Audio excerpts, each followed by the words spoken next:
الحمد لله نحمده ونصلي على رسوله الكريم اما بعد فاعوذ بالله من الشیطان الرجیم بسم اللہ الرحمن الرحیم۔ آج رمضان 2025 کی چوتھی تراویح کی ہم تفسیر کر رہے ہیں۔ آج ہم نے 5واں پارہ پڑھا ہے۔ بہت ساری آیات ہیں اس میں جن پر بات کرنا بہت ضروری ہے، لیکن وقت بہت تھوڑا ہوتا ہے، بہت ہی کم آیات ہو پاتی ہیں۔ کوشش کروں گا تھوڑی سب آیتوں کو میں بیان کروں، جو بھی آیتیں جن کا ہماری عملی زندگی سے تعلق ہے۔ ویسے تو سب آیتوں کا عملی زندگی سے تعلق ہے، لیکن بہت سی آیتیں صرف ترغیب کے لیے ہوتی ہیں قرآن مجید میں۔ اس سورت کے شروع میں اللہ تعالیٰ نے محرم رشتوں کا تذکرہ کیا ہے کہ کون سے رشتے ایسے ہیں جن سے ہمارے لیے نکاح حرام ہے۔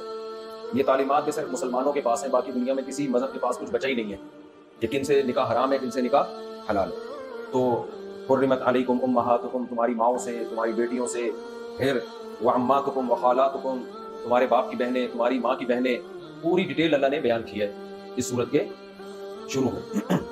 اسی میں اللہ تعالیٰ نے یہ بھی بتا دیا وَلَا تَنْكِحُوا مَا نَكَحَ آبَاؤُكُمْ، تمہارے ابا کا اگر کسی عورت سے نکاح ہوتا ہے تو بھی تم قیامت تک اس سے نکاح نہیں کر سکتے۔ زمانے جاہلیت میں یہ ہوتا تھا، باپ نے جب نکاح کیا کسی خاتون سے، باپ کی ڈیتھ ہو گئی تو بیٹا اپنے ابا کی بیوی سے نکاح کر لیتا تھا۔ اللہ نے اس کو بھی بہت بڑی بے حیائی قرار دیا۔ یہ جو تمہارے باپ کی بیوی ہے وہ ایک طرح سے تمہاری ماں بن چکی ہے، کسی وجہ سے اس سے پردہ بھی نہیں ہے۔ یہ سارے اخلاقیات ہیں جو آپ کو دوسرے مذاہب میں نہیں ملتی، تو اللہ نے اس پہ بھی پابندی لگا دی کہ باپ کی بیوی سے بھی نکاح نہیں کر سکتے۔ اسی طرح اپنی بیوی کے سوتیلے، اپنی بیوی کے پہلے شوہر سے بچہ جو ہوگا اس سے بھی نکاح نہیں کر سکتے۔ یعنی تم نے کسی خاتون سے نکاح کیا اور اس کی پہلے سے کوئی بیٹی ہے کسی اور شوہر سے، تو تم اس بیٹی سے نکاح نہیں کر سکتے، وہ بھی ہمیشہ کے لیے اپنی بیٹیوں کی طرح ہو جاتی ہے۔ یہ بھی ایک تقدس ہے رشتوں کا جو اسلام نے بیان کیا ہے۔ سمجھنے کے نہیں سمجھتے، اسی میں حرمت مصاہرہ، اس کو کہتے ہیں حرمت مصاہرہ۔ جو ہم پر حرام ہوتا ہے نا نکاح، اس کو حرام ہونے کو کہتے ہیں حرمت۔ حرمت اور احترام کی وجہ سے کسی عورت سے نکاح حرام ہوتا ہے۔ جیسے ماں سے نکاح کیوں حرام ہے؟ حرمت ہے، احترام ہے ماں کا ایک۔ بیٹی سے نکاح کیوں حرام ہے؟ کہ احترام ہے۔ بہن سے نکاح کیوں حرام ہے؟ تو حرمت کی دو قسمیں، ایک نسب والی اور ایک سسرال والی۔ یعنی بعض دفعہ اس سے بلڈ ریلیشن نہیں ہوتا، لیکن وہ آپ کا سسرالی رشتہ ہوتا ہے۔ جیسے آپ کی بیوی کی والدہ، اس سے کبھی بھی آپ نکاح نہیں کر سکتے، تو بلڈ ریلیشن نہیں ہے اس سے، لیکن سسرالی رشتہ ہے۔ اسی طرح بیٹی کی پہلے سے بھی، آپ کی بیوی کی پہلے سے کوئی بیٹی ہے تو اس سے آپ کا سسرالی رشتہ ہو گیا نا، تو اس کو سسرال پر بھی کہتے ہیں مصاہرہ۔ تو سسرال کی وجہ سے جو رشتے حرام ہوتے ہیں ان کو کہا جاتا ہے مصاہرہ، حرمت مصاہرہ۔ سمجھتے ہو کہ نہیں سمجھتے؟ تو اس میں خوب سمجھ لو، جیسے کسی سے نکاح کرنے کے نتیجے میں رشتے حرام ہو جاتے ہیں، بیوی سے نکاح ہوا تو اس کی ماں حرام ہو گئی، تو ایسے ہی کسی سے زنا اگر کر لیا تو بھی رشتے حرام ہو جاتے ہیں۔ کسی لڑکی سے زنا کر لیا تو اس کی ماں سے بھی نکاح ہمیشہ کے لیے حرام، اور اس کی بیٹی سے بھی نکاح ہمیشہ کے لیے حرام۔ یہ بھی خوب اچھی طرح سمجھ لو۔ یہی وجہ ہے کہ اللہ نہ کرے اگر کسی مرد نے اپنی بہو سے زنا کر لیا، کسی مرد نے اپنی بہو سے اللہ نہ کرے زنا کر لیا، تو یہ مرد اب اس عورت کی ماں سے بھی نکاح نہیں کر سکتا اور اس کی بیٹی سے بھی۔ تو اس کی ماں تو اس کی بیوی ہے نا، تو وہ نکاح بھی حرام ہو جاتا ہے۔ اس میں سمجھ لو کہ نہیں سمجھ رہے؟ دیکھو، اگر سسر اور بہو میں ریلیشن ہو گیا تو یہ اس بہو کی جو سسر اور بہو میں ریلیشن ہو گیا تو سسر کی بیوی نہیں، بلکہ اس آدمی کا بیٹا اور اس کی بیوی، یعنی بہو کا نکاح حرام ہو جاتا ہے۔ وجہ اس کی ہے کہ بہو کا جب اس کے بیٹے یعنی سسر سے ریلیشن ہوا نا، تو بہو کے لیے اپنے شوہر کے اصول، یہ سسر کے اصول اور فروع دونوں حرام ہو جاتے ہیں۔ بھائی کسی بھی مرد اور عورت کا آپس میں ریلیشن ہو گیا نا، تو یہ اب ایک دوسرے کے باپ اور بیٹیوں پہ حرام ہو جاتے ہیں۔ تو بہو کا سسر سے ریلیشن ہو گیا تو سسر کا بیٹا اور سسر کے باپ دادا جتنے بھی ہیں وہ اس بہو پہ ہمیشہ کے لیے حرام ہو جائیں گے۔ سمجھتے ہو کہ نہیں سمجھتے؟ اس کو بھی حرمت مصاہرہ کہتے ہیں۔ بعض لوگ کہتے ہیں کہ یہ نکاح صحیح ہوتا ہے، زنا سے نہیں ہوتا، ان کی دلیل بہت کمزور ہے۔ اگر یہ صرف اسی طرح ہوتا تو باندی جو ہے نا، باندی، کوئی شخص کسی عورت کو باندی بنا کے لاتا ہے، پرانے زمانے میں باندیاں ہوتی تھی، اب نہیں ہوتی، تو باندی سے جب اس کا ریلیشن ہو گیا نا ایک دفعہ، تو اب یہ شخص اس باندی کی ماں سے بھی نکاح نہیں کر سکتا اور اس کی بیٹی سے بھی کبھی بھی نکاح نہیں کر سکتا، حالانکہ باندی تو بیوی نہیں ہوتی، لیکن چونکہ ریلیشن ہو گیا تو مدار جو ہے ریلیشن پہ رکھا ہے، تو اس لیے یہ سسرالی رشتوں میں آپ کے لیے صرف آپ کی بیوی حلال ہے۔ تو ادھر ادھر نظریں ڈالنے کی کوشش مت کیا کرو۔ سمجھتے ہو کہ نہیں سمجھتے؟ اس سے بڑے مسائل کھڑے ہوتے ہیں، آگے نکاح پہ بڑے مسائل کھڑے ہوتے ہیں اس سے۔ تو ساس داماد کا ریلیشن بہت خطرناک ہے، رشتے توڑ دیتا ہے یہ۔ سسر بہو کا ریلیشن بہت خطرناک ہے۔ آپ دیکھو جا کے جن سوسائٹیز میں ان احکامات پر عمل نہیں ہے، وہاں بہویں اپنے سسروں سے محفوظ نہیں ہیں، اور دامادوں اور ساسوں کا ریلیشن بہت گندگی سوسائٹی میں پھیلتی چلی آ رہی ہے۔ مسلم سوسائٹی اسی وجہ سے بچی رہی ہے اب تک، وہاں علماء کرام ڈراتے رہے ہیں ان مسائل سے کہ بھائی بہو اور سسر کا ریلیشن سے بہو کا رشتہ اپنے شوہر سے خراب ہو جاتا ہے، ساس اور داماد کے ریلیشن سے ساس کا رشتہ اپنے شوہر سے خراب ہو جاتا ہے۔ سمجھتے ہو کہ نہیں سمجھتے؟ داماد کا رشتہ اپنی بیٹی سے خراب ہو جاتا ہے، آپ کی بیٹی سے خراب ہو جائے گا اس کا رشتہ۔ یہ مسائل ہیں، ان کو اچھی طرح سمجھ لینا چاہیے، سمجھنے کی ضرورت نہیں ہے، احتیاط کریں اس میں۔ تبھی علماء نے بیان کیا ہے کہ ساس سے آپ مصافحہ نہیں کر سکتے۔ ساس داماد کو پیار کیسے کرے گی؟ سر پہ ہاتھ رکھے گی، بس، اس سے زیادہ فری ہونے کی ضرورت بولو نہیں۔ ساس نے داماد کو پیار کرنا ہے، سر پہ ہاتھ، بس۔ اور سسر نے بہو کو پیار کرنا ہے पूरा हाथ रख के दिखा रहा हूं ना सर पे। सुसर ने बहू को प्यार करना है तो कैसे करना है, सर पे हाथ रख दिया, बस इससे आगे जाने की इजाजत नहीं। क्या हो रहा होता है कि बहुएं हज करके आ रही हैं, सुसर साहब गले लग रहे, मेरी बेटी आई भी है और दामाद और सास लिपट लिपट के जो है ना रो रहे हैं, क्या बेगैरती है, वैसे भी हया के खिलाफ है। बहुत पुराना किस्सा हो गया, अब किसी को पता नहीं चलेगा कि मैं किसकी बात कर रहा हूँ। एक साहब ने मुझे बताया कि मेरी वाइफ जो है ना, मेरे वालिद साहब अच्छे खासे पढ़े लिखे आदमी, उनके वालिद साहब से भी मिला वो अच्छे खासे एजुकेटेड आदमी, कहते हैं पता नहीं मेरे वालिद साहब को क्या दिमाग खराब हो गया है, मेरी बेगम का हाथ पकड़ के चूड़ियां डाल रहे होते हैं उसके कलाइयों में, कहते मुझे अब बुरा लग रहा होता है। कहते दूसरे भाई की बीवी आई जब शादी हो गई तो दुल्हन का हाथ पकड़ के उसकी भी कलाइयों में चूड़ियां डाल रहे हैं। बेटे को शर्म आ रही है, अब्बा को शर्म नहीं आ रही। ये बेगैरती है भाई, इतने ब्रॉड माइंडेड बनने की जरूरत नहीं।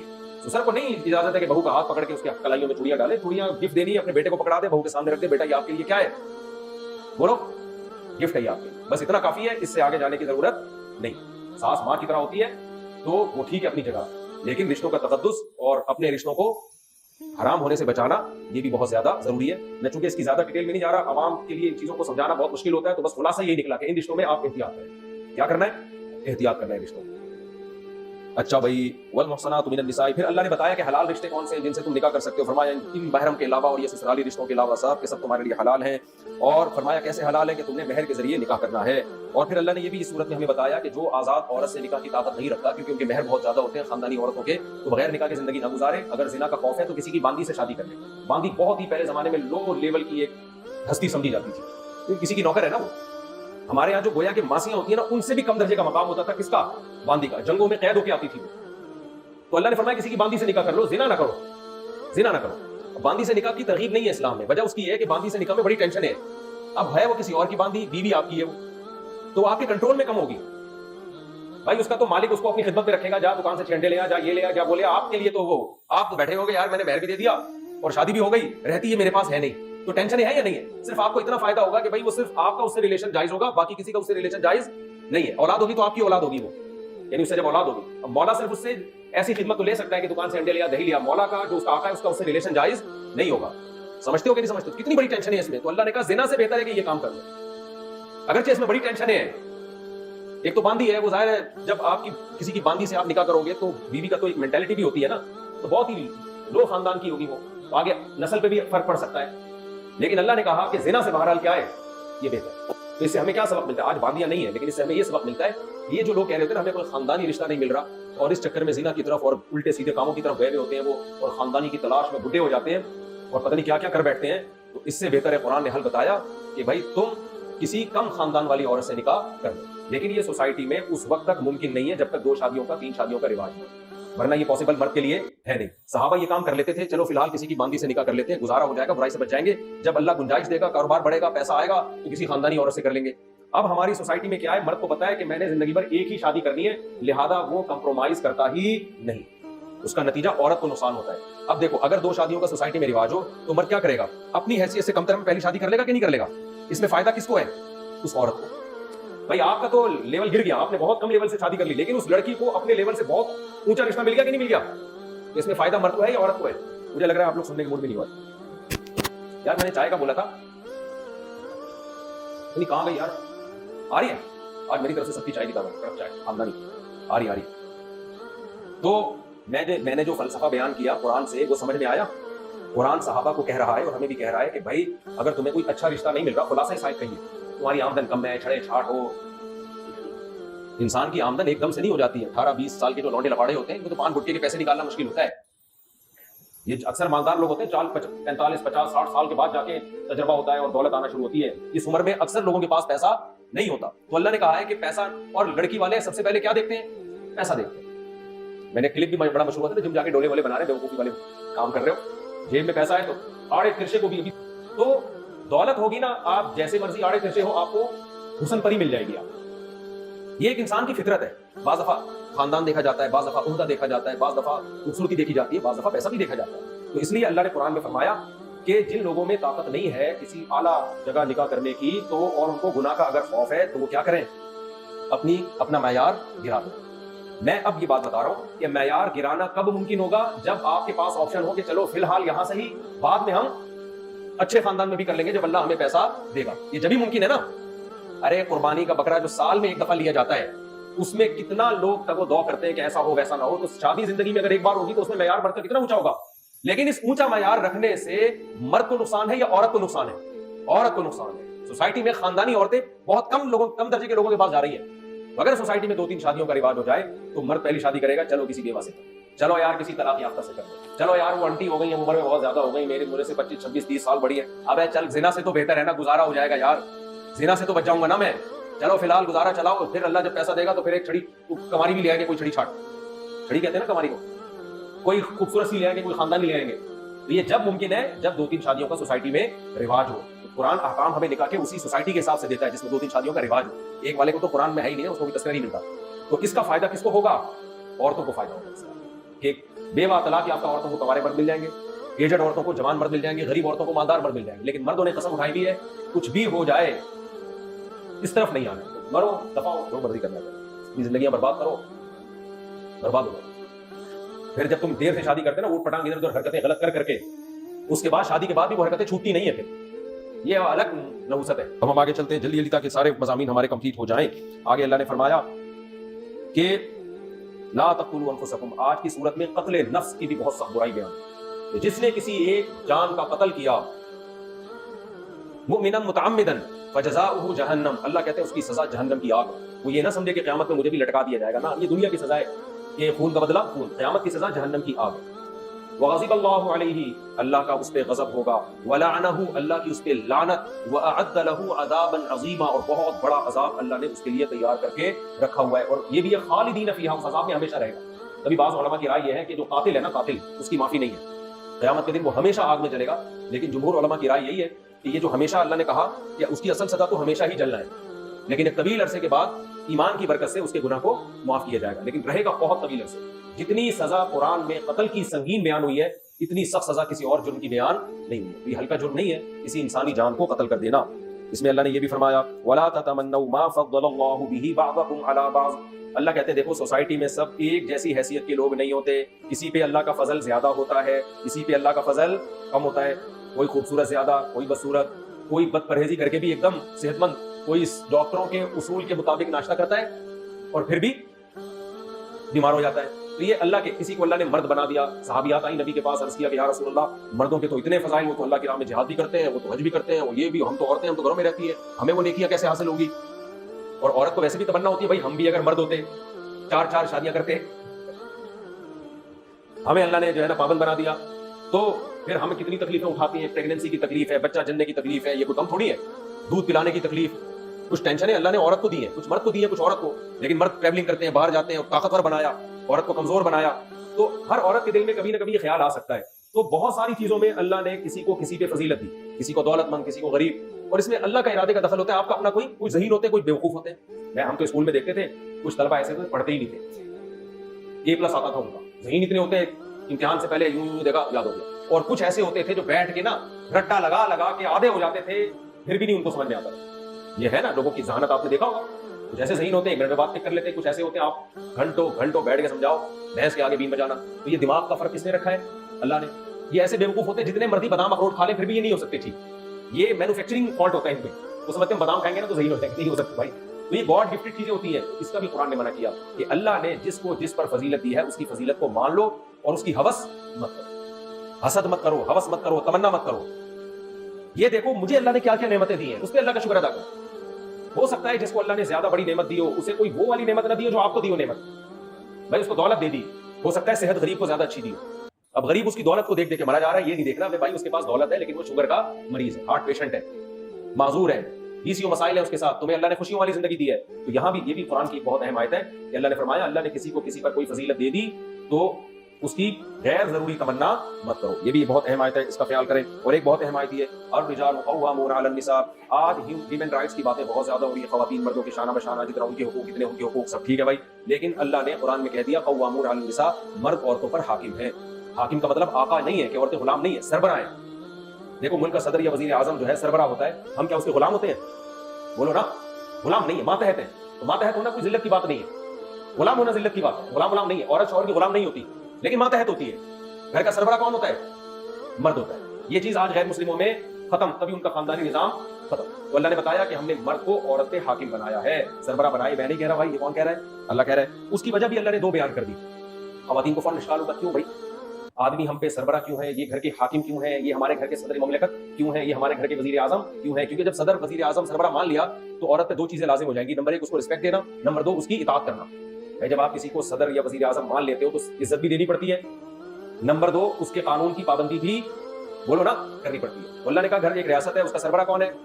مرد ہے, شوہر ہے. تو اب عورت اس کو سربراہ والی عزت بھی دے گی اور اس کی اطاعت بھی کرے گی, ماتحت رہ کے چلے گی اس کے. تو اے اللہ یہ تم نے گویا کہ ظلم کیوں کیا؟ جو لبرل خواتین ہیں وہ کہتی ہیں ظلم ہے. اللہ نے اس کی 2 وجہ بیان کی کہ یہ ظلم نہیں ہے. 2 وجہ سے ہم نے مرد کو سربراہ بنایا. نمبر 1 بما فضل اللہ بعضهم على بعض, اللہ نے بعض کو بعض پہ فضیلت دی ہے. سب میں ایک جیسی صلاحیتیں نہیں ہوتی. تو مرد کی ذات کو عورت کی ذات پہ فضیلت ہے, اس میں بہادری زیادہ ہے, اس میں برداشت زیادہ ہے. ہماری لبرل خواتین یہ باتیں نہیں مانتی ہیں, برے نہیں مانتے. سوال پیدا ہوتا ہے اگر مرد اور عورت بالکل ایک جیسے ہیں تو امریکن آرمی میں عورتیں اور مرد برابر کیوں نہیں ہیں؟ بھائی افغانستان آپ نے جو فوج بھیجی تھی, خواتین کی فوج بھیجتے نا افغانستان, آپ سارے مردوں کو بھیج دیا وہاں پہ آپ نے افغانیوں سے لڑنے کے لیے. چند خواتین تھیں اس میں.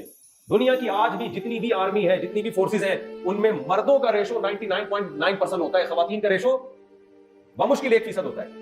اب ایک آدھ خاتون کو پائلٹ بنا دیا جاتا ہے جنگی جہاز کا. دیکھو ہمارے ملک میں خواتین کے کتنے رائٹ ہیں, ہمارے ہاں جنگی جہاز بھی کون اڑاتی ہیں؟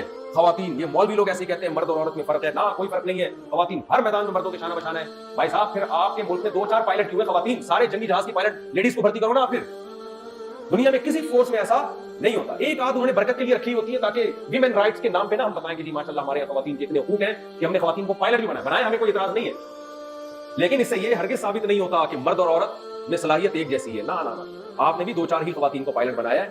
جتنے بھی مشکل مہم ہوتی ہیں, جتنے بھی مشکل مشن ہوتے ہیں, اس میں لیڈیز کو نہیں بھیجا جاتا. اس میں کس کو بھیجا جاتا ہے؟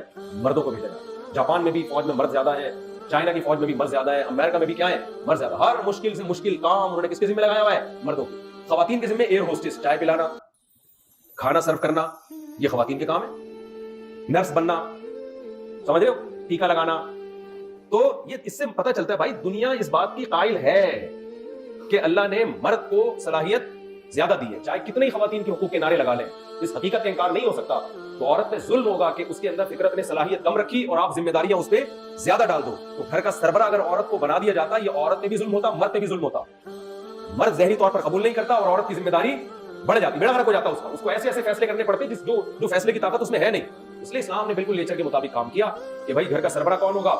آدمی ہوگا. یہ میں اتنا فورس اس موضوع پر اس لیے کر رہا ہوں کہ آج کل ہے نہیں. آج کل گھر کے سربراہ آدمی ہوتے نہیں. کسی کا انٹرویو اس کی بیوی کے ساتھ بٹھا کے لے رہے ہو نا تو پتہ چل جائے گا اس کی ٹانگیں کانپ رہی ہوں گی. ایک بڑے مشہور یوٹیوبر ہیں, وہ اچھے آدمی ہیں, تو وہ اکیلے جب بھی بات کر رہے ہوتے ہیں نا بڑے کانفیڈنس کے ساتھ, تو ایک دن اپنی بیوی کے ساتھ آ کے انٹرویو دے رہے, نیچے لوگوں نے کمنٹس میں دیا صاف پتہ چل رہا ہے گھبرا رہا ہے, صاف پتہ چل رہا ہے گھبرا رہا ہے. سمجھ رہے؟ تو آج کل سربراہ معاملہ الٹا ہو گیا ہے. اس لیے اللہ تعالیٰ نے قرآن میں حکم دیا.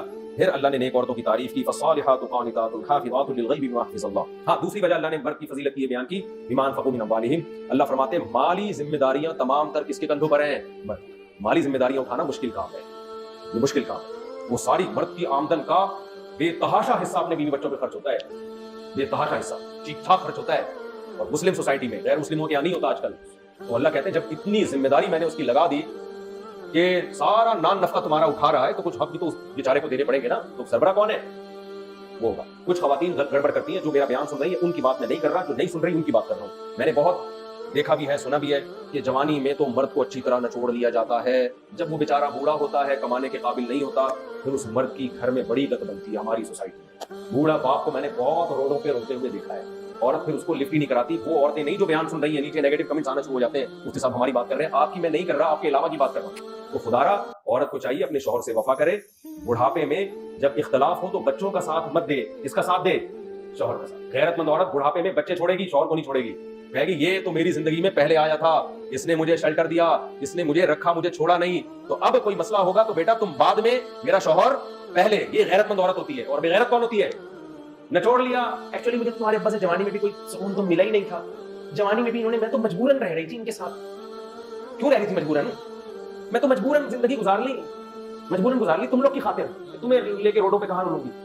اب ستا رہی ہے اس کو کیونکہ نچوڑ لیا. آپ نہ وہ گیس کا بل دے سکتا ہے, ریٹائرمنٹ کا ایام گزار رہا ہے وہ. یہ غیرت مند عورت, بولو نا, آپ تو عورتیں نہیں ہو, مردو آپ تو بولو, یہ کام غیرت مند عورت کا نہیں. भाई ऊंच नीच तो हर घर में होती है, जवानी में कुछ सताया उसने होगा, कुछ आपने सताया होगा, कौन एक दूसरे को सुकून देता है आजकल, लेकिन बड़े बड़े फायदे तो आपने जवानी में उठा लिए ना उससे। आपको पता था अगर मैं इसको छोड़ के चली गई रोडों पे फिरूंगी मैं, इसका मतलब आपको जो घर की नेमत मिली, शेल्टर मिला, वो इस बहनचू की वजह से मिला है। ये इतनी बड़ी नेमत अल्लाह ने आपको इस मर्द की वजह से दी।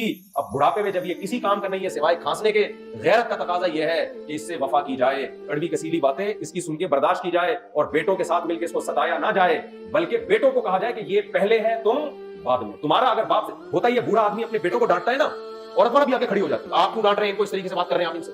वो बेटियों को डांटेगा, आप क्यों बोल रहे हो, तो बच्चियां भी बेटे भी कहते हैं देखो अम्मा हमारे साथ। कोई बात नहीं, अगर वो डांट रहा है बुढ़ापे में, वो सख्ती से बात कर रहा है, औरत को चाहिए वो बोले भाई देखो तुम्हारा बाप है, उसको डांटने का हक है। यार गोरों में एक चीज अच्छी है, देर से शादी करते हैं बुढ़े होके तो वफा करते हैं आपस में, और उनके बच्चे होते ही नहीं कि औरत बच्चों के साथ मिलकर बुढ़े को सताए, वहां होता ही नहीं ना ये सेटअप। होते भी है तो बच्चे मार्केट से स्टार्ट हो जाते हैं। लिहाजा मैंने देखा है अंग्रेजों में बुढ़ा बुढ़ी पार्कों में बैठे होंगे, बुढ़ा बुढ़ी घर में बैठे होंगे, उनके ये बड्डे नहीं होते। शायद उसमें ना है कि बुढ़ी के पास ऑप्शन ही नहीं होता कि बच्चों के साथ मिलकर बुढ़े को सताए, ना बुढ़े के पास ऑप्शन होता है कि बच्चों के साथ मिलकर बुढ़िया को सताए, तो वो तो मजबूरन मिले हुए हैं आपस में, और उनको पता है इस उम्र में अलैदगी हो गई तो किसी का बाप भी नहीं पूछेगा हमको, समझते हो ना, वो मजबूरन मिले हुए। हम मजबूर नहीं है। बेचारे बूढ़े आदमी के पास भी पोते नवासे होते हैं, बुढ़िया के पास भी होते हैं, तो अब बुढ़ापे में वफा करो। बुढ़ापे में क्या करो, अब बच्चों के साथ मिलकर बुढ़े को सताओ नहीं, सही है, उसका उसकी कदर, अपना बुढ़ापा सोच सोच के मैं बात का बयान कर रहा हूँ। आगे चलते हैं हम मेरे भाई। तो इसका हाल ये भी है कि ज्यादा इससे भी फायदा, कंपटीशन जब नहीं होता ना, जब तक कंपटीशन नहीं होगा ना, कंपटीशन जब तक कंपटीशन ना हो ना किसी चीज में, तो वो आप मोहताज रहते हैं, ये भी एक हकीकत है। दूसरा ऑप्शन है ही नहीं, देखो बोले कि आएगा तो यही देखते हैं, उसको पता है यहाँ सही लोग नहीं, उधर चला जाएगा, फिर सेट रहेगी, ये भी है हकीकत है। आगे देखो याकूब अलैहिस्सलाम, यूसुफ अलैहिस्सलाम जो थे ना, याकूब अलैहिस्सलाम के बेटे, वो अपने बाप से, उनको यूसुफ अलैहिस्सलाम से हसद होने लगा ना कि हमारा बाप यूसुफ को ज्यादा पसंद करता है, जो दूसरी ज़ौजा के बच्चे हैं। अगर वो दूसरी के बच्चे ना होते तो याकूब अलैहिस्सलाम के बेटों के दिल में बाप की मोहब्बत के जज्बात पैदा होते, तो बाप तो हमारा मोहताज है। आज एक दो बच्चे होते हैं, बच्चे को पता है बाप हमारा मोहताज है, जब ज्यादा बच्चे होंगे बच्चों को पता है बाप हमारा मोहताज नहीं, अब्बा के पास होलसेल के हिसाब से हर चैनल के बच्चे हैं, लिहाजा हमें अब्बा चाहिए, अब्बा को हम नहीं चाहिए। याकूब अलैहिस्सलाम के बच्चों का यही मत था कि हमें अब्बा के पास तो यूसुफ जैसे भी है, हमने इज्जत नहीं दी, अब्बा वहां चले और अब्बा जा रहे हैं वहां पे, तो ये इरादा यूसुफ को गायब करो ताकि अब्बा यखलू लकुम वजहु अबीकुम, अब्बा सिर्फ किसके हो जाए, तुम्हारे हो जाए। तो ये बाप की मोहब्बत ही थी, आज बाप की ऐसी मोहब्बत खत्म, पूछते ही नहीं उसको, तो बाप का ही कसूर है ना। बच्चे भी कम पैदा किए, शादियां भी कम की, तुम्हें अल्लाह ने मर्द बनाया था, मर्दों वाले काम करके दुनिया से जाते हैं, दुनिया में भी अच्छी जिंदगी गुजर। थोड़ा वो सौगनों के झगड़े होते हैं, वो तो वैसे ही होते हैं यार, सौगनों के नहीं होते तो क्या बीवी से झगड़े नहीं होते? जब एक बीवी होती है तो वो आपसे लड़ती है, जब दो होती है तो वो भी लड़ती है, लेकिन आपके लिए लड़ती है, तो बेगम का तो काम है लड़ना। ज्यादा इसमें बोल नहीं सकता मैं, आजकल रमजान है। चले हम आगे चलते हैं मेरे भाई। इसमें अल्लाह ने एक और हुक्म बहुत अहम दिया, जो आजकल वो भी मार्केट में शार्ट। अल्लाह ने फरमाया कि इन खिफ्तुम शिकाक बैनहिमा, अगर मियाँ बीवी में बहुत ज्यादा इख्तलाफात हो रहे हैं तो फौरन तलाक की तरफ मत जाओ, दोनों खानदानों के बड़े बैठें और देखें गलती किसकी है, उसको ठीक करने की कोशिश करें। अल्लाह ने फरमाया अगर मियाँ बीवी चाहते होंगे इस्लाह, तो अल्लाह इस गैदरिंग के बाद, इस मीटिंग के बाद दोनों में जोड़ पैदा कर दे। आज ये भी मार्केट में क्या चल रहा है, कोई इख्तलाफ हुआ खुद ही फैसला कर लेता है, मैं ही ठीक हूँ ये गलत है, वो फैसला करती है मैं ही ठीक हूँ ये गलत है, एक दूसरे की गीबतें, लड़ाइयां, झगड़े, बिल आखिर तलाक की सूरत में खत्म। तो ऐसा नहीं है, खानदान ही शार्ट होते जा रहे हैं, तो कहां से बात समझ में आएगी? तो खानदान का होना बहुत ज्यादा जरूरी है, दोनों खानदानों के मर्द बैठे। उलमा ने कहा कि ये जब दोनों बैठेंगे, आदमी बैठेंगे, खवातीन को इसमें बेहतर है ना बिठाया जाए, क्योंकि वो एक नई जंग भी शुरू होने का खतरा है। यानी जब इधर की खातून और इधर की खातून भी बैठेंगी तो एक झगड़ा चल रहा था तो एक और शुरू हो जाएगा, फिर इन दोनों को हल कराने के लिए दो खवातीन और बैठेंगी, फिर उनकी एक नई जंग शुरू, फिर उनका मसला हल करने के लिए दो खवातीन, तो पूरी दुनिया की खवातीन दो हिस्सों में डिवाइड हो जाएंगी, समझ रहे हो? 2.5-3 अरब इस तरफ और 2.5-3 अरब इस तरफ, झगड़ा फिर भी खत्म नहीं होगा। ये भी निकाल दें, ये जाने देना। अच्छा आगे मेरे भाई, वअबुदुल्लाह वला तुश्रिकू बिही शैअन, ये बहुत अहम आयत है, बस इसका तर्जुमा कर देता हूं मैं इस आयत का। अल्लाह ने पूरे इस्लाम का खुलासा बयान कर दिया। पूरे इस्लाम का खुलासा क्या है? वअबुदुल्लाह, अल्लाह की इबादत करो, वला तुश्रिकू बिही शैआ, अल्लाह के साथ किसी को शरीक मत करो, वबिल वालिदैनि इहसाना, वालिदैन के साथ अच्छा सलूक करो, गैर मुस्लिम मुआशरा, इन तमाम चीजों से क्या है खाली, वबिदिल कुर्बा, रिश्तेदारों के साथ अच्छा सलूक करो। गैर मुस्लिमों में रिश्तेदारों के अलग से कोई हुकूक बोलो नहीं, रिश्तेदारों के साथ अच्छा। वल यतामा, यतीमों के अलग से हुकूक है, कोई बच्चा अगर पता चल जाए यतीम है, उसकी अलग से केयर करनी पड़ेगी, उस पे खर्च करने के सवाब ज्यादा, उस पे जुल्म करने का अजाब भी ज्यादा। वल मसाकीन, आम गरीबों की मदद करो। वल जारी दिल कुर्बा, कराबतदार रिश्तेदार, अगर कोई रिश्तेदार भी है पड़ोसी भी, उसका डबल हक है। वल जारिल जुनुब, और जो गैर कराबतदार है वो रिश्तेदार। इस आयत की दो तफसीरें की गई है, एक ये कि करीबी पड़ोसी, एक दूर का पड़ोसी, और एक ये कि वो पड़ोसी जो रिश्तेदार भी हो और वो पड़ोसी जो रिश्तेदार नहीं है। तो पड़ोसी का भी हक है, अगर कोई पड़ोसी रिश्तेदार भी है तो उसका हक डबल है। आज पड़ोसियों के हुकूक को कैसे छीना जाता है, बहुत कॉमन है ये चीज। दीवार बना देंगे उसकी दीवार के ऊपर, उसकी दीवार के ऊपर क्या बना देंगे, दीवार खड़ी कर देंगे उसकी परमिशन लिए बगैर। अपने घर के आगे थोबड़ा निकाल देंगे इतना बड़ा, उसकी हवा रुक जाएगी। एक साहब ने ऐसा किया, मौलाना साहब है, हालांकि अच्छे भले दाढ़ी है, टोपी है, हाफिज कुरान है, अपने घर के आगे इतनी बड़ी दीवार खड़ी कर दी इलीगल। अबे भाई तूने इतना बड़ा थोबड़ा खड़ा कर दिया आगे इसके, वो भी इलीगल, इसका गेट तो अंदर को धस गया है। अब वो पड़ोसी गुस्सा में तिलमिला रहा है, यार मेरे तो घर की लुक खराब हो गई, मगर इस टोपी वाले को कोई गरज नहीं है। तो ये मैं नहीं कह रहा कि दाढ़ी वाले, तो दाढ़ी वाले बगैर दाढ़ी वाले सब बराबर है इसमें, लेकिन वो चूंकि दाढ़ी वाले इसलिए मुझे ज्यादा गुस्सा आया कि तू टोपी पहन के ऐसे काम कर रहा है यार। तो ये सब पड़ोसियों की हक तलफी है या नहीं है?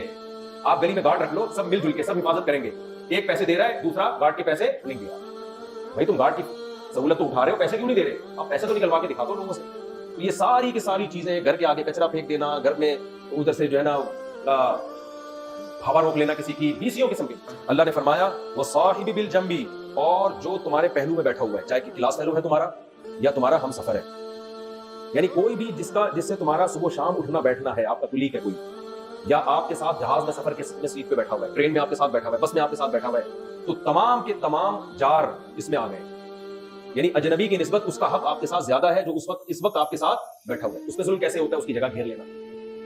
लोग बैठते हैं, हम जब स्कूल में जाते थे ना तो शरारतें करते थे, अल्लाह माफ फरमाए, एक डेस्क पे 3 बच्चों के बैठने की जगह होती थी, तो जो मोटा होता था ना वो आके बीच में बैठ जाता था। अब हम पतले पतले थे, हमें जगह नहीं मिल रही भाई। वो बड़ी लड़ाइयां होती थी स्कूल में, हमने जो फंडे किए, मुझे याद है 6th क्लास से लेके मैट्रिक तक तो नहीं 8वीं तक, इन 3 सालों में शायद ही कोई दिन ऐसा गया होगा जब हमारा किसी अपने क्लास फेलो से हाथापाई ना हुई हो, शायद ही कोई। और मुझे बात की याद ऐसे रह गई, मेरे मामू आए हुए थे मुझसे हमारे घर में मिलने के लिए, मैं स्कूल से आया 8वीं क्लास में था, तो उन्होंने पूछा यार तुम स्कूल में लड़ते तो नहीं? मैंने कहा लड़ते। उन्होंने कहा कितने? मैंने कहा जब से जिस दिन से क्लास हुई उस दिन से लड़ ही रहे हैं, रोजाना कोई ना कोई हाथापाई होती है, एक आध दिन शायद ना हो। तो कहते बेटा लड़ते नहीं है, अच्छी बात नहीं है।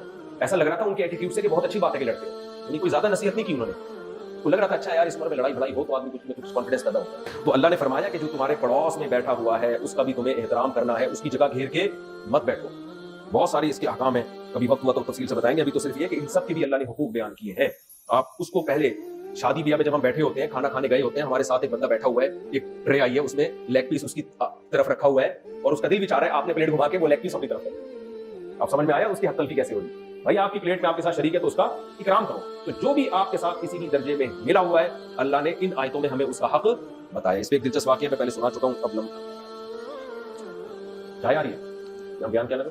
अच्छा बस चाय आ रही है, चाय बनवा लिया, बहुत देर कर दिया, बस अब चाय पी के जाइएगा आप लोग। इतने में जब तक पहुंच रही है रास्ते में तो जब तक हम चंद आयतें और पढ़ लेते हैं। इसी में अल्लाह ने बुखल की, कंजूसी की मजम्मत भी बयान की है सूरत में। अल्लज़ीना यबखलूना व यअमुरूना अन्नास बिल बुखल। अल्लाह फरमाते हैं इन सब के हुकूक दो और इन सब पे खर्च भी करो, और जो ऐसे नहीं है वो इसके बरक्स है। वो क्या है? खुद भी कंजूस और दूसरों को भी कंजूसी का हुक्म देते हैं। आप देख लो कि भाई तुम्हारा पैसा है, तुम क्यों अपनी माँ पे खर्च कर रहे हो, तो तुम अपने बाप पे खर्च कर रहे हो, क्यों बेगम को इतना? हम तो इतने भाई, हम तो बस जो है ना अपने लिए बचा के रखते हैं हम पैसा। तो अल्लाह ने फरमाया जो आखिरत पर ईमान नहीं रखते कंजूस भी होते हैं और कंजूसी का हुक्म भी देते हैं। इससे भी हमने इज्तिनाब करना है। जल्दी से चंद आयतें और बता के बस बयान खत्म करता हूँ। इसी में तयम्मुम की आयतें भी नाजिल हुई कि जब पानी ना मिले तो तयम्मुम कर लिया करो। और अल्लाह ताला ने एक बहुत अहम आयत ये भी है, फला वरब्बिका ला युमिनूना हत्ता युहक्किमूका फीमा शजर बैनहुम। जब तक अपने मसाइल में, अपने तमाम मामलात में इस्लाम से फैसला नहीं करवाते उस वक्त तक मोमिन नहीं हो सकते। आज क्या हो रहा है? आपको अगर मुफ्ती से फतवा लेने में फायदा नजर आ रहा है तो आप मुफ्तियाने किराम के पास आएंगे, और अगर आपको कोर्ट से समझ में आता है कि यार वहां मुझे फायदा है तो वहां चले जाएंगे, अमेरिका के लॉ में ज्यादा फायदा है तो वहां चले जाएंगे। इस पे मैं अक्सर एक वाकया सुनाता हूँ ना कि एक खातून का फोन आया, चंद साल पहले की बात है, कि मेरे शौहर से मैंने डिवोर्स ली है या शौहर ने मुझे डिवोर्स ली है अमेरिका में। तो अब अमेरिका का लॉ ये कहता है कि आधी प्रॉपर्टी वो मेरी है। तो कहती है कि मुझे शरीयत के बारे में पूछना है कि शरीयत मुझे ये आधी प्रॉपर्टी लेने की इजाजत देती है। मैंने कहा कतई नहीं इजाजत, ये आपके लिए हलाल नहीं, क्योंकि इस्लाम में अगर डिवोर्स हो जाए तो औरत शौहर से सिर्फ नान नफा ले सकती है, इद्दत का खर्चा ले सकती हो, मेहर ले सकती हो, और बच्चे अगर हैं तो उनका खर्चा अगर वो छोटे। इसके अलावा चौथा कोई खर्चा आप उससे नहीं ले सकते। उस औरत को सलाम है उसके ईमान को, उसने कहा मैं 1 रुपया भी नहीं। ये है इस्लाम। समझ में आ रही है बात? ये क्या है इस्लाम? कि नहीं भाई जब शरीयत में नहीं है तो नहीं। मैंने कहा उसने जुल्म किया, ज्यादती की, आखिरत में अल्लाह उसे इंतकाम लेगा, हिसाब लेगा, लेकिन पैसा आपके लिए जो अल्लाह ने जितना रखा है उतना ही। इसी तरह अगर औरत डिवोर्स लेती है तो औरत की भी आधी प्रॉपर्टी शौहर के पास चली जाती है, वो भी गलत है। वहां तो यही है ना कि मियां बीवी तभी वो आपस में डिवोर्स देते ही नहीं है, वैसे छोड़ छाड़ के चले जाते हैं। तो शरीयत को मुकद्दम रखना है मेरे भाई, हर जगह क्या करना है? इसी से मिलता जुलता एक और, एक खातून ने कोर्ट से खुला लिया, उलमा ने बताया कि ये खुला कल अदा में नहीं हुआ, उन्होंने कहीं और शादी कर ली, बताया जा रहा है भैया नाजायज है, उस बस बंदे से भी नहीं बनी, उसने छोड़ दिया। तो फिर कहीं से फतवा लिया कि मेरा जो पहले शौहर से खुला था वो खुला हुआ ही नहीं था, लिहाजा मैं उसी की बीवी हूँ। अब उस शौहर से राब्ता करी भी, मेरा तो खत्म ही नहीं हुआ। मेरे पास ये केस आया, मैंने कहा भाई ये तो कुफर है सीधा सीधा यार, मजाक बनाया हुआ शरीयत को। अब अपना फायदा मुफ्तियों से फतवा लेने में है तो कह रहे हैं कि ये कोर्ट का खुला ठीक नहीं होता, और जब किसी और आदमी से इश्क हुआ था, उससे शादी करनी थी, तो कोर्ट का खुला सही था। ये भी शरीयत के साथ ड्रामेबाजी है, मजाक। तो कोर्ट का खुला चंद सूरतों में ठीक होता है, शौहर की तरफ से जुल्म साबित हो जाए, वो महसूस नौयत का जुल्म, अदरवाइज जज के पास किसी की बीवी को तलाक देने का हक या निकाह खत्म करने का हक नहीं है। इसमें जो भी स्कॉलर कहते हैं ना कि हक है, गलत बोल रहे हैं, बिल्कुल 100% गलत बोल रहे हैं। अल्लाह ताला ने तलाक का हक मर्द के हाथ में दिया है, निकाह खत्म करने की चाबी शौहर के पास नहीं है, किसी और के पास नहीं दी है। शौहर के बाप को ये राइट नहीं है, जज के पास कहां से राइट आ गया? जज अपनी बीवी को छोड़ सकता है, दूसरों की बीवियों को नहीं छोड़ सकता। अच्छा मेरे भाई, आगे हम चलते हैं जल्दी जल्दी से। इसमें जिहाद के भी बहुत अहम अहकामात हैं। अल्लाह ने फरमाया जो लोग अल्लाह के रास्ते में लड़ते हैं वो कभी उनके बराबर नहीं हो सकते जो अल्लाह के रास्ते में नहीं लड़ते, और जो अल्लाह के रास्ते में जान और माल के साथ जिहाद करते हैं, अल्लाह ने उनको पीछे बैठने वालों पर बहुत ज्यादा फजीलत दी। तो जब शरई जिहाद हो, कहीं भी जिहाद का शरई जिहाद, अपनी तरफ से खुद से फैसले ना करें कहाँ जिहाद है कहाँ जिहाद नहीं है, क्योंकि इसमें बहुत से लोग नौजवानों के जज्बात को गलत इस्तेमाल भी करते हैं जिहाद के नाम पे, फिर वो जिहाद नहीं होता, तखरीबकारी होती है। वाकई जहां शरई जिहाद होगा तो वहां अल्लाह कहते हैं जो उस जिहाद में लड़ने वाले उनके बराबर पीछे रहने वाले हो ही नहीं सकते। आगे हम चलते हैं